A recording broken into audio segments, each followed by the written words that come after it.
రోహిణి ఒక్కతే కూర్చొని బాధపడుతూ ఉంటే అక్కడికి సుశీలమ్మ, మీనా, శృతి వస్తారు. ఇక ప్రభావతి కూడా వస్తుంది.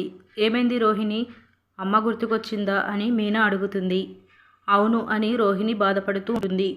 బాధపడకు రోహిణి, నీకు నేనున్నాను, మీ అమ్మలా చూసుకుంటాను కదా అని ప్రభావతి అంటుంది. ఇక శృతి, మీనా కూడా కాస్త డల్ అయిపోతారు.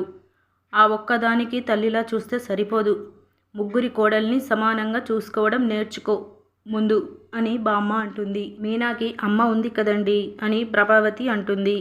అయితే శృతికి కూడా అమ్మ లేదా అని బామ్మ అంటూ ఉండగా, ఎందుకు లేరు, నాకు అమ్మ నాన్న ఇద్దరు ఉన్నారు అని శృతి అంటుంది.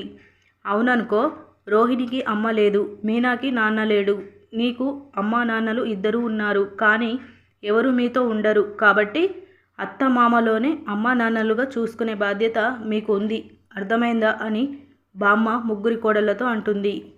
చాలా బాగా చెప్పారు అని ప్రభావతి అంటూ ఉండగా, అది నీకు వర్తిస్తుంది, మీ కొడుకుల మధ్య ఎలాగో సఖ్యత లేదు, ఎందుకంటే నువ్వు తేడా చూపించి పెంచావు, అందుకే ఒకరికి ఒకరు శత్రువులా చూసుకుంటున్నారు.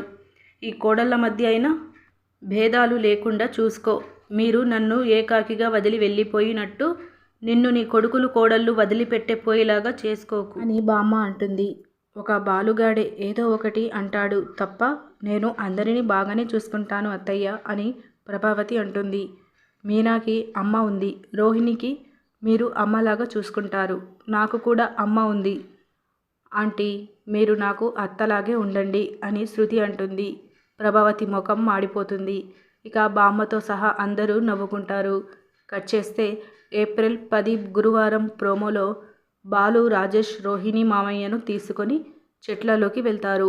అక్కడ కళ్ళు తాగుతూ మాట్లాడుకుంటూ ఉంటారు. ఇక మనోజ్ అక్కడికి వచ్చి, ప్లీజ్ నా మాట వినండి, రోహిణికి తెలిస్తే తిడుతుంది అని మలేషియా మామతో అంటాడు. ఏం పర్లేదు కానీ చూడు, వీళ్ళు నన్ను ఎంత మర్యాదగా చూసుకుంటున్నారో అని మలేషియా మామ అంటే, నీ నుంచి నిజాలు రాబట్టడానికే ఇదంతా అని బాలు మనసులో అనుకుంటాడు. ఇక మనోజ్ అక్కడ నుండి వెళ్ళిపోతాడు. మలేషియా మామతో ఫుల్లుగా కళ్ళు తాగిస్తారు. మలేషియాలో నువ్వు ఏం చేసేవాడివి అని రాజేష్ అడుగుతాడు. ఇక ఫుల్లుగా తాగిన మలేషియా మామ ఊగుతూ, నా ఏరియా ఎక్కడో తెలుసా, నా ఏరియాలో నేను ఎంత ఫేమసో తెలుసా అని అంటూ ఉండగా, ఎక్కడా అంకుల్ అని బాలు అడుగుతూ ఉంటే మలేషియా మామ మత్తులో కింద పడిపోతాడు. అయ్యో బాబాయ్ చెప్పండి అంటూ బాలు అడుగుతూ ఉంటాడు. ఇక స్పృహ కోల్పోయిన మలేషియా మామను చూస్తూ, ఖచ్చితంగా వీడు మలేషియా నుంచి రాలేడు, ఎలాగైనా నిజం రాబట్టాలి అని బాలు మనసులో అనుకుంటాడు. ఇలా మనకి చూపిస్తారు. ఇలాంటి డైలీ అప్డేట్స్ కోసం మన ఛానల్ని సబ్స్క్రైబ్ చేసుకోండి. Thank you.